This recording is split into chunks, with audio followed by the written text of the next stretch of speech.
잃은 양을 찾으러 오신 성자 예수님이라고 하는 제목으로 함께 말씀을 나누겠습니다. 평창에는 목장이 몇 군데가 있습니다. 어디 있죠? 삼양목장, 하늘목장, 양떼목장 3개가 있죠. 가보셨어요?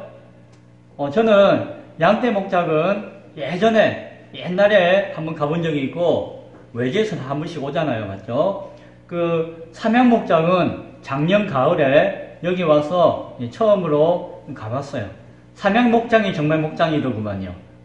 양떼목장은 양밖에 없고 올라가니까는 높은 산에서 경치도 참 좋고 좋았던 것 같아요. 그런데 그 삼양목장 가가지고 목장에서 재밌었던 것이 있는데 그거 양몰이 쇼가 있습니다. 보셨나요? 양몰이 하는 거 못 보셨구나. 하루에 뭐 2시 몇 시에서 한 2-3번 정도 있는 것 같은데 그 아주 언덕부터 해가지고 여기까지 넓은 공간에 울타리를 쳐요.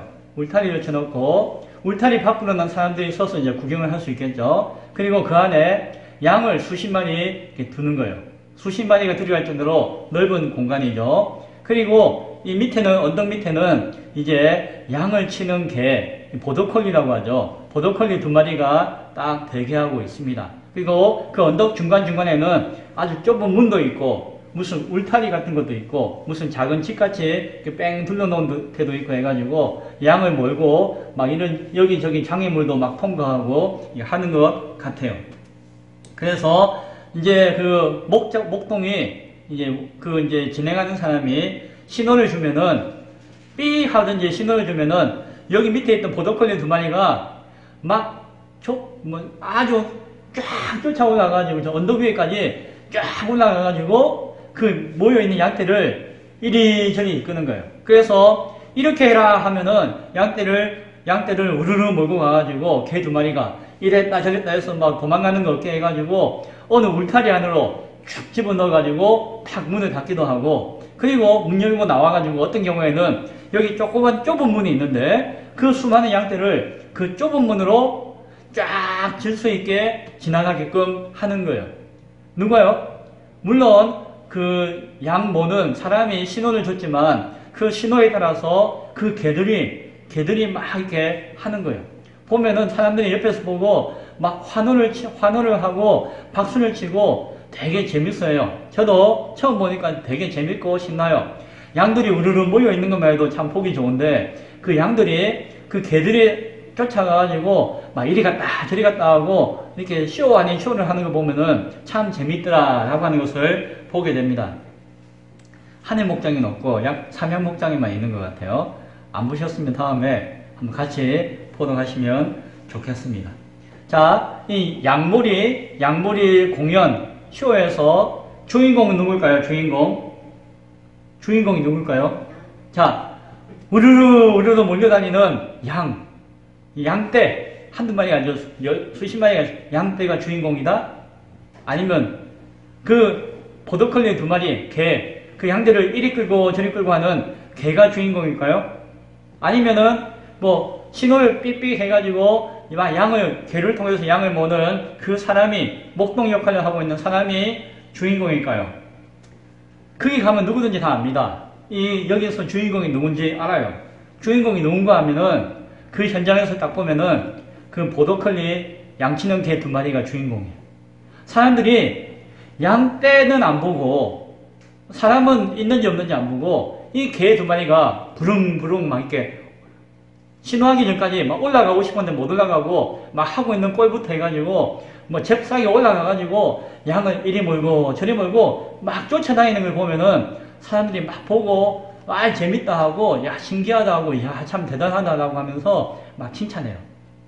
그래서 가서 보면은 누가 뭐라고 할 것도 없이 그 양몰이하는 보더콜리 개가 그 공연의 쇼의 주인공이었어요. 참 주인공이다 라고 하는 것을 봅니다. 자, 그런데 그거는 이제 그 공연장이었잖아요. 그런데 실제로 그것은 하나의 보여주기 위한 쇼였지만 그런 일이 실제 있잖아요. 저 유럽에서나 알프스에서나 목동들이 양을 칠 때에 개들을 통해서 양을 치기도 하잖아요. 아마 그 목장에서도 그렇게 했을 것이에요. 지금도 하고 있을 것이에요. 자, 실제로 양을 치는 현장을 봤다고요. 쇼가 아니에요. 그때의 주인공은 누굴까요? 양떼가 주인공일까요? 양떼를 이끄는 개가 주인공일까요? 그때는 주인공이 목동이죠. 목동이 주인공. 목동의 의도대로, 목동이 생각하는 대로, 목동이 이끄는 대로 개가 명령을 듣고 그 양떼가 왔다 갔다 하면서 풀을 뜯기도 하고 위험한 데서 몰아내기도 하고 또 나중에 때가 되면 집으로 막 몰고 오는 그 일을 이 목동이 하게 되죠. 실제 양치는 현장에서의 주인공은 바로 사람인 그 목동이 주인공이고 그 뭐 양떼들이나 그 개들이나 그것들은 뭐 주인공의 역할을 하지 않을 것입니다. 제가 그때 그런 생각을 했었는데 만약에 교회가 여러 성도들이 양떼잖아요. 성도들이 양떼고 그러면은 양치는 개는 누굴까요? 목사나 교회 지도자들이겠죠. 목사나 아마 그 양치는 개처럼 될 거예요. 그러면은 그 주인은 당연히 예수님이시겠죠. 예수님이 의도하고 뜻하고 또한 주시는 사명에 따라서 양치는 개는 양들을 이렇게 이리 했다가 저리 했다 하는 것이죠. 맞죠? 이 사람은 주인공이 아니에요. 그렇죠. 그런데 만약에 목사가 교회 지도자가 교회의 주인공처럼 느껴진다면은 그 현장은 뭘까요? 공연장이다. 쇼다. 라고 해도 과언은 아닐 것입니다. 교회 안에 목사가 주인공이 아니에요. 만약에 목사가 막 재주를 피우고 이리 뛰고 저리 뛰고 해가지고 사람들이 이야 하고 해가지고 그 목사나 교회 일꾼이 주인공처럼 느껴지면은 그 목양의 현장은 뭐다? 쇼다. 라고 해도 지나친 이야기가 아니다. 주인공은 예수님이 되어야지 참된 현장이고 그 일을 맡은 사람은 이름도 없이 빛도 없이 그냥 그 일을 충실히 하는 것이 원래 맞는 이야기다 라고 하는 생각을 하게 되어집니다. 오늘 우리 신앙에 있어서 우리 삶에 있어서 우리 교회 안에 있어서 주인공은 누구시다? 예수 그리스도. 우리를 피 흘려 값주고 사신 예수님이 우리 믿음의 우리 교회의 주인공인 것을 고백할 수 있기를 바랍니다. 만약에 그 양치는 개들이 주인공처럼 막 느껴지면은 이건 아니다 라고 우리는 생각해야 될 줄 믿습니다. 오늘은 민주사회다 보니까 교회의 주인공은 우리 성도지, 우리 다수니까 성도 한 사람이 민주적인 의사와 무슨 사고와 판단을 가지고 우리가 주인 노릇을 해야지 라고 생각하는 것은 맞다 틀리다? 그것도 틀린 이야기일 수 있다고 하는 것을 기억해야 돼요. 양떼가 주인공이 아닙니다. 그 개들이 주인공이 아니에요. 목자 예수님이 주인공인 것을 다시 한 번 더 기억할 수 있기 바랍니다. 오늘 본문에는 오늘 누가복음 15장에는 세 가지 비유의 이야기가 나옵니다. 첫 번째 이야기는 그 잃어버린 양을 찾는 이야기가 나와요. 다음 주에 볼 두 번째는 잃어버린 동전 드라크마를 찾는 이야기가 나와요. 그리고 그 다음 주에 볼 세 번째는 잃어버린 아들이 돌아가서 그 아들을 찾는 이야기가 나와요. 세 가지 비유가 연속해서 예수님을 통해서 들려주고 있는데 어찌 보면 이것은 잃어버린 것을 찾았다라고 하는 의미에서 하나의 주제와 하나의 의미로 연결되는 세 가지 이야기라고 하는 것을 우리는 볼 수가 있어야 합니다. 그렇다면은 왜 똑같은 주제에 똑같은 의미를 세 가지로 나누어서 이야기를 하실까라고 라고 하는 생각을 하게 되잖아요. 그때 우리는 생각할 것은 하나는 그만큼 그 의미와 주제가 중요하다. 그래서 예수님이 3번이나 다른 이야기로 반복하여서 강조하실 만큼 그것은 중요한 이야기다라고 하는 강조의 의미가 있겠거니라는 생각을 우리가 할 수 있어요. 그래서 예수님께서 15장에서 하시고자 하는 이야기가 그만큼 중요한 이야기다라고 하는 것을 우리가 알게 되어질 것이고, 또 하나는 이 그림과 이 그림이 작은 그림이지만 작은 그림을 모아놓으니까는 더 큰 그림이 된다는 것이에요. 그래서 어떤 그림을 보면은 아이고 기둥이네, 알고 보니까 코끼리 엉덩짝하고 다리예요. 어떤 그림을 보니까는 팔랑팔랑하는 코하고 귀가 있는 머리예요. 어떤 그림을 보니까 몸통이에요. 산만한 몸통이 동그랗게 했어요. 각각의 그림을 통해서 코끼리를 설명하고 있지만 사실은 그 그림 하나만 가지고 이야기하는 것이 아니라 3가지 그림을 나누어서 표현하는 것은 그 3가지 그림을 모았을 때에 하나의 더욱더 온전한 큰 그림이 그려지고 있고 그것을 의도하고 있다라고 하는 생각도 우리는 하게 되어지죠.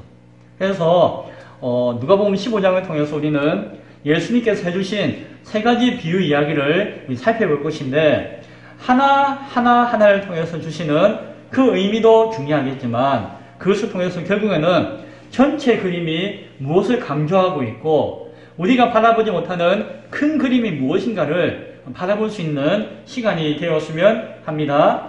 그래서 15장 말씀을 이번 주부터 해서 3주간에 걸쳐서 나누게 되어질 것입니다. 그런 마음을 가지고 함께 기대함으로써 15장의 말씀을 우리 함께 나누어볼 수 있기를 바랍니다. 오늘 3가지 비유가 주어질 때에 중요한 것은 그 배경을 알아보는 것이죠. 그 배경을 누가, 언제, 어디서, 무엇을, 어떻게, 왜. 그것을 이제 글이나 기사를 쓸 때에 육하원칙이라고 해서 이것을 다 넣어야지 그것이 분명한 글이 된다라고 하는 이야기가 있어요. 육하원칙까지는 아니더라도 예수님의 이 이야기가 최소한 누구에게 하시는 이야기인가? 그리고 왜 하시는 이야기인가?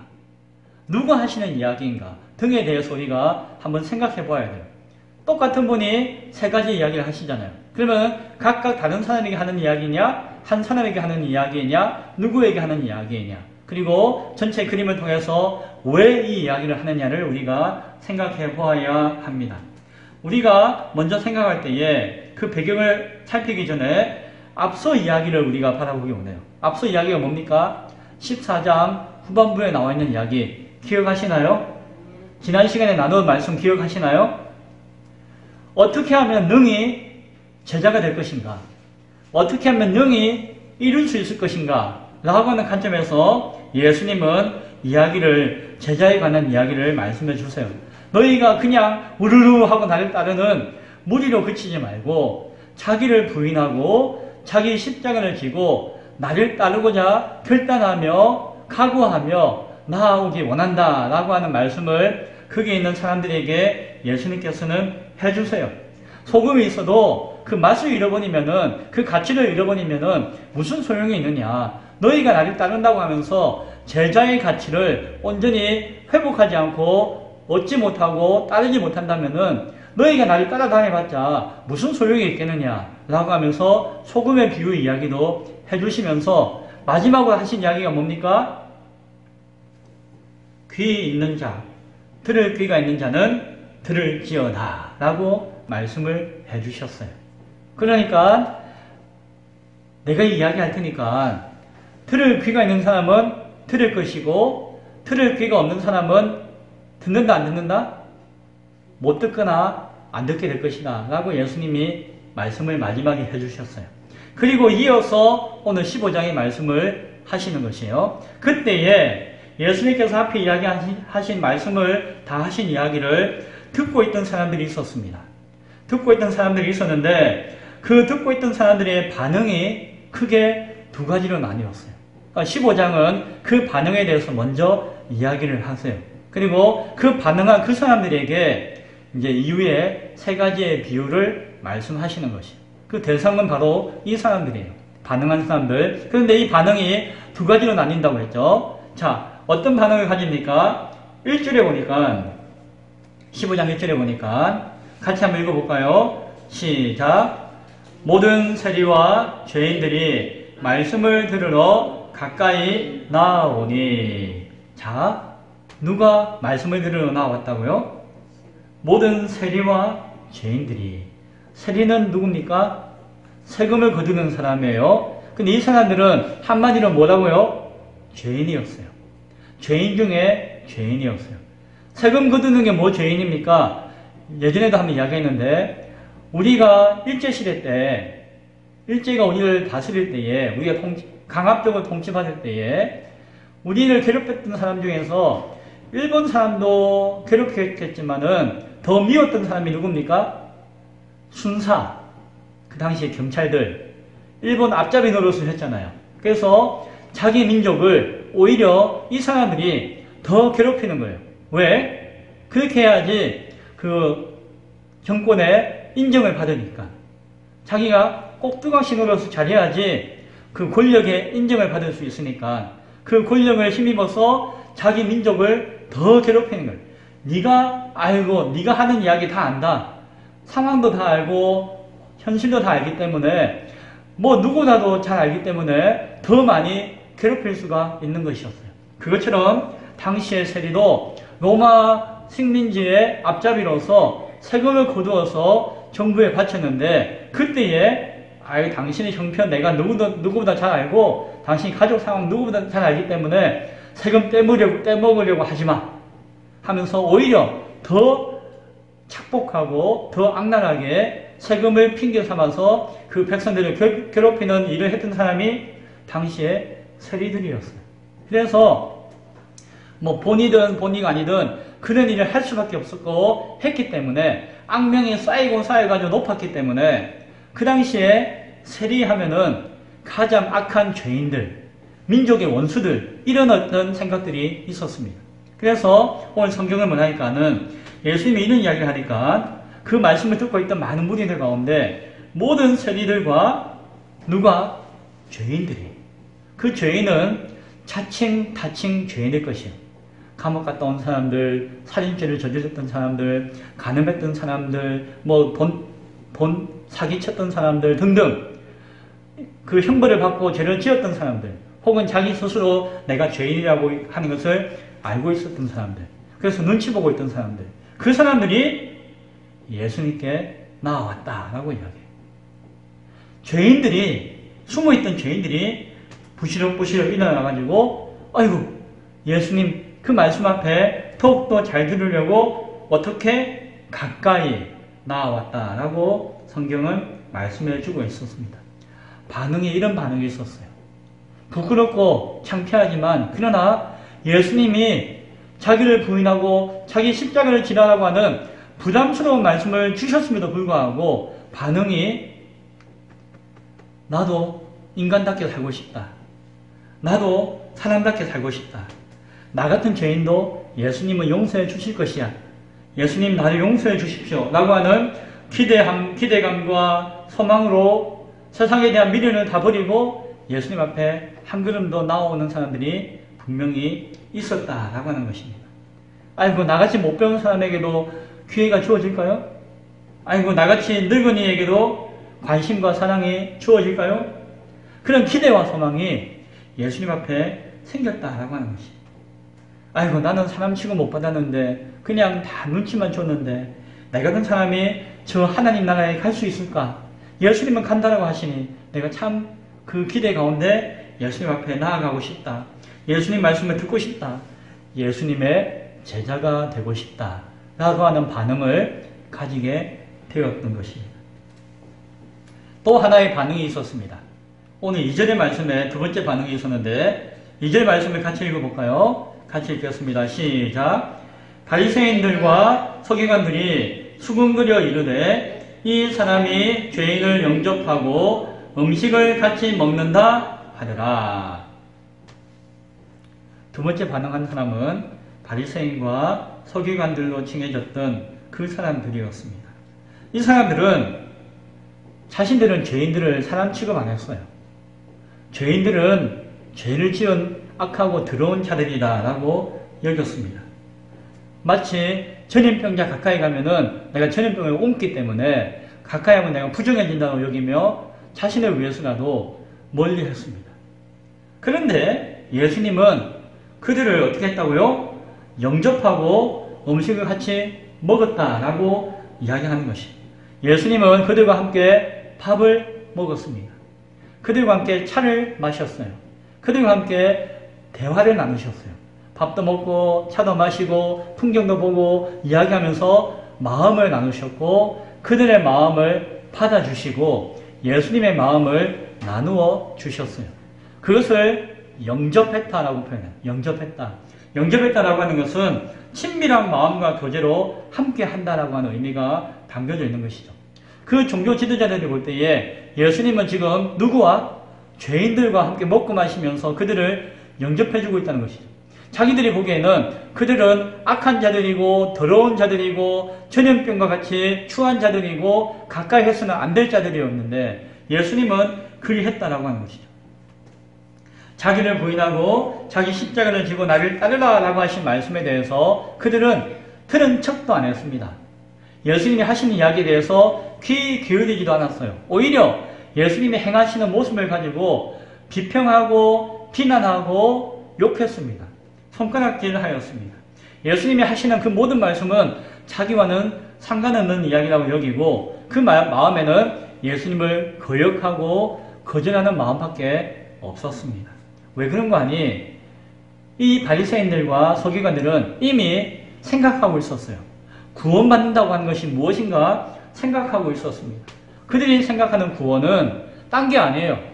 하나님이 먼저 나를 구원하시겠다라고 택함을 주셨기 때문에 우리는 선민이다. 따라서 나에게 주어진 능력과 자유의지를 가지고 하나님 말씀을 잘 연구하고 듣고 그것을 전하고 또한 최선을 다해가지고 그 말씀을 지키고 그 율법을 잘 따르기만 하면은 그리고 그것에 따라서 내가 말씀을 듣고 깨닫고 율법에 따르면 말미암아 죄를 안 지어요. 나는 죄를 안 짓는다. 죄도 안 짓고 그리고 내가 선행을 많이 한다. 착한 일 많이 한다. 라고 했기 때문에 나는 무엇이다?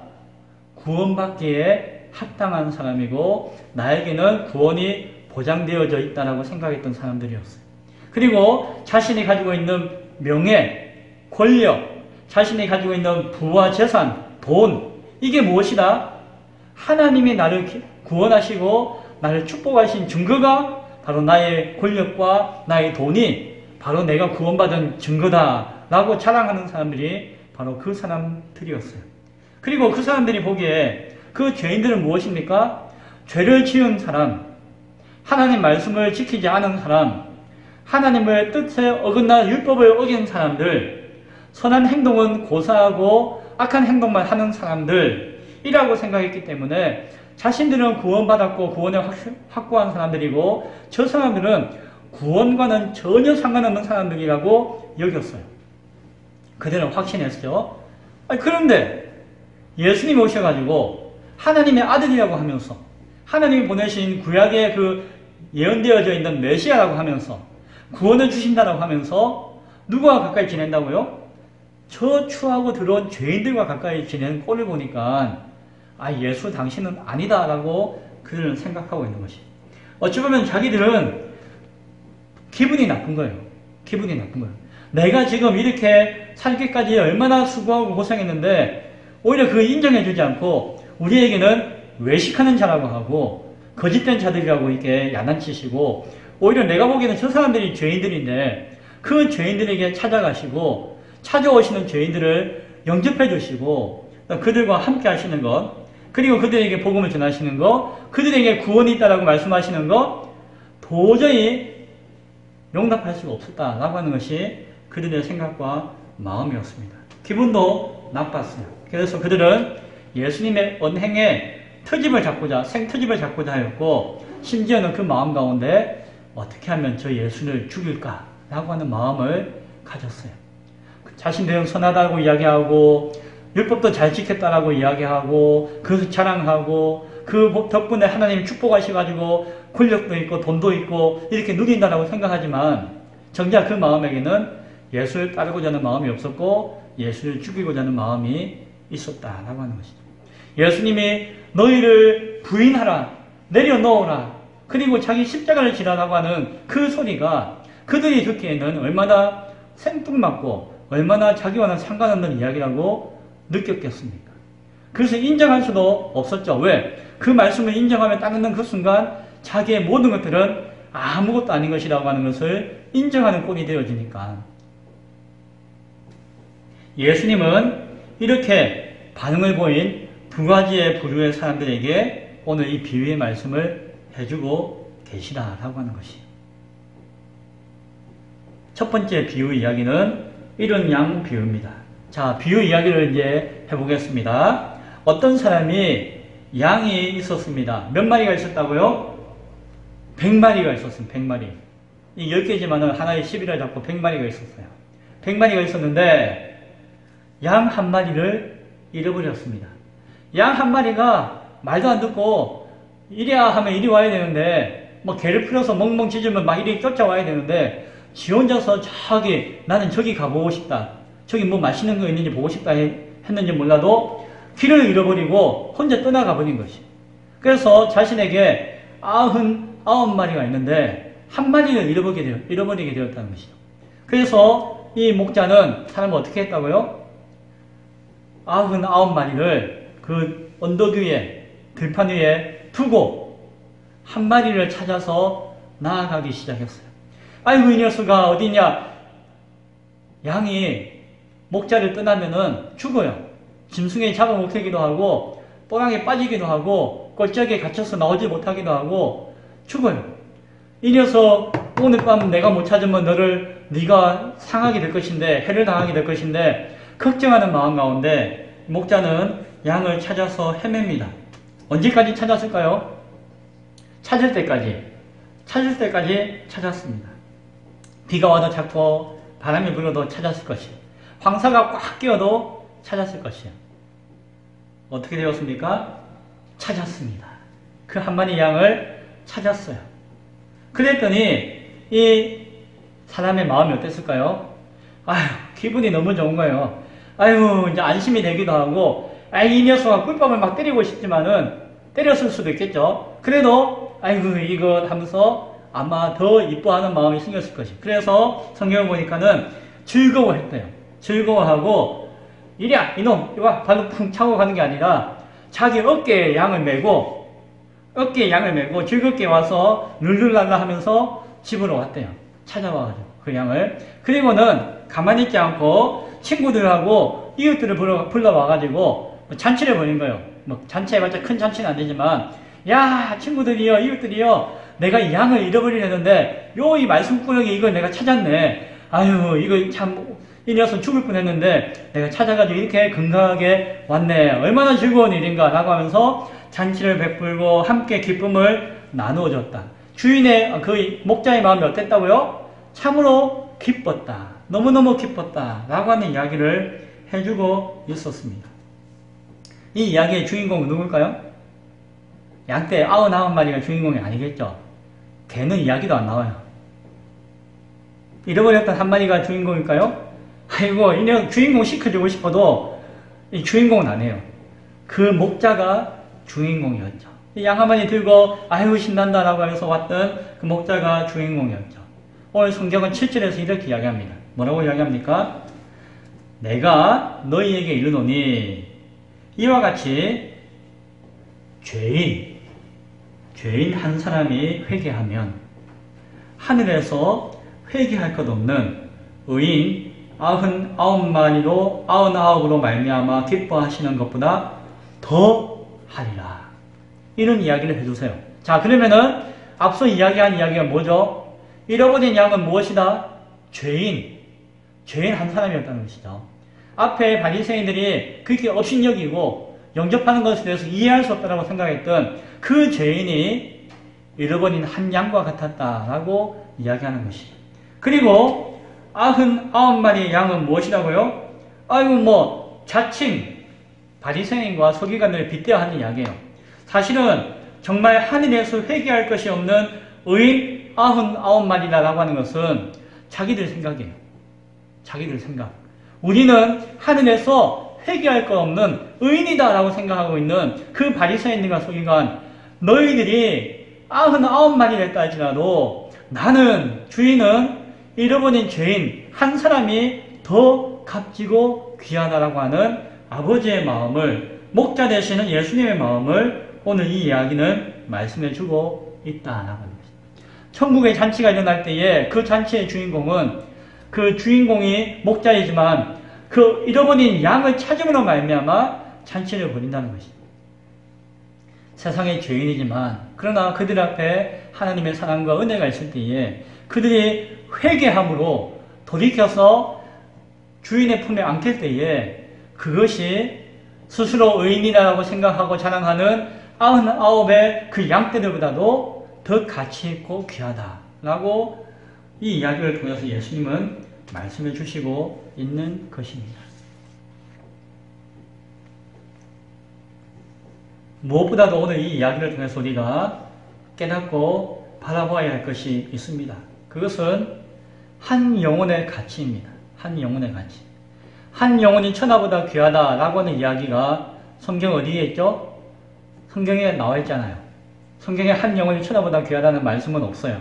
그런데 그 의미는 성경에 가득가득 담겨져 있죠. 온 천하를 다 만드시고 난 다음에 한 영혼 인간을 만드셨잖아요. 하나님 보시기에는 처음 사람 한 영혼이 온 천하보다 귀한 것이었죠.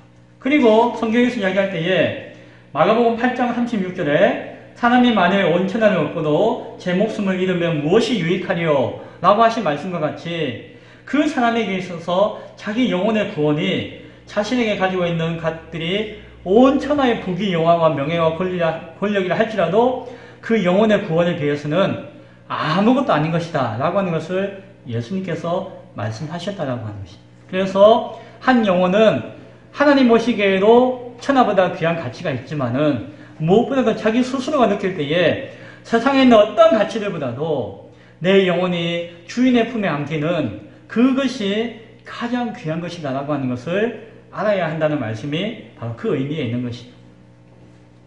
삼위일체 하나님 가운데 오늘 성경은 성자 예수님께서 목자 되어진 마음과 목자 되어진 모습으로 우리 가운데 보여지고 있다는 사실을 바라볼 수 있어야 할 것입니다.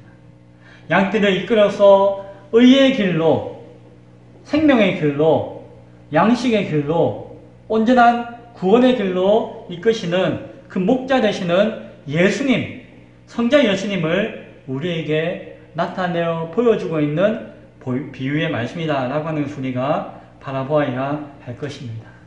목자가 가졌던 그 마음과 그 행동이 바로 무엇이다? 죄인을 향한, 우리를 향한 바로 성자 예수님의 마음이며 모습이다 라고 하는 것을 우리가 이해하고 깨달을 수 있어야 한다 라고 하는 것입니다. 시편 23편에 시편 기자가 노래한 것이 있습니다. 그 노래의 내용은 성자 예수님을 이야기한 것이에요. 그 설명을 다 하지 않지만 시편 23편의 내용을 제가 읽어드릴게요. 여호와는 나의 목자시니 내게 부족함이 없으리로다. 그가 나를 푸른 풀밭에 누이시며 쉴만한 물가로 인도하시는도다. 내 영혼을 소생시키시고 자기 이름을 위하여 의의 길로 인도하시는도다. 내가 사망의 음침한 골짜기로 다닐지라도 해를 두려워하지 않을 것은 주께서 나와 함께 하심이라. 주의 지팡이와 막대기가 나를 안위하시나이다. 주께서 내 원수의 목전에서 내게 상을 차려주시고 기름을 내 머리에 부으셨으니 내 잔이 넘치나이다. 내 평생의 선하심과 인자하심이 반드시 나를 따르리니 내가 여호와의 집에 영원히 살리로다. 이제 말씀을 맺으며 오늘 말씀을 통해서 깨닫는 바 내용을 몇 가지 정리하기 원합니다. 첫 번째, 우리를 부르시는 주의 음성 가운데 귀 기울일 수 있길 바랍니다. 들은 척 만척 하시지 말기 바랍니다. 귀를 기울여서 듣고 나를 불러주시는 그 음성을 깨닫고 다시 한번 듣기 위해서 주님 앞에 귀 기울이며 가까이 갈 수 있는 사람들이 될 수 있기를 바랍니다. 그래서 예배와 말씀을 사모하며 이 예배와 말씀을 통하여서 주의 음성에 귀 기울이는 은혜가 있을 수 있기를 원합니다. 두 번째, 내 뜻대로, 내 마음대로, 내 생각대로 헤매면서 길 잃어버리는 그 길 잃은 어린 양과 같은 모습을, 헤매고 있는 양과 같은 모습을 우리가 스스로 가지고 있지 않은지를 돌아볼 수 있기를 바랍니다. 예수님께서 오늘 나를 찾으러 오셨어요. 평생을 하나님도 알지 못하고 예수님도 알지 못하고 나 혼자 살 수 있는 것처럼 생각하고 살아왔던 나에게 오늘 예수님이 찾아오셨어요. 잃어버린 나 한 사람을 예수님께서 찾아오셨어요. 말씀도 모르고 하나님도 모르고 그냥 살았던 나에게 예수님께서 찾아오셨습니다. 당황하지 말고 나를 찾아서 불러주신 그 예수님의 은혜 앞에 감사합니다 라고 고백할 수 있기를 소원합니다. 비록 내가 죄인이라 할지라도 나에게는 하나님의 은혜와 용서가 필요하였어. 그 은혜와 용서로 말미암아 나에게 불러주시고 나를 구원해 주신 그 큰 사랑이 나에게 경험되어지게 되었습니다. 나로 하여금 그 은혜를 경험하신 것은 무엇 때문이다? 내 옆에는 하나님의 은혜와 하나님의 사랑과 하나님의 죄 용서하심이 필요한 또 다른 잃어버린 죄인들, 어린 양들이 있다라고 하는 것입니다. 그들에게 목자의 음성을 들려줄 수 있는 그 사명을 우리가 감당할 수 있기를 바랍니다. 마지막으로 우리를 지으시고 우리를 지키시고 우리를 살리시고 우리를 구원하시고 우리가 끝까지 함께 하시겠다라고 약속하시는 그 하나님의 은혜와 사랑이 바로 삼위일체 하나님 가운데 목자와 같은 모습으로 우리에게 오신 예수 그리스도 안에서 나타났다라고 하는 사실을 우리가 깨닫고 예수님의 이름을 부르며 그 예수님의 이름 앞에 나아갈 수 있는 복이 있을 수 있기를 간절히 축원드립니다. 기도하겠습니다.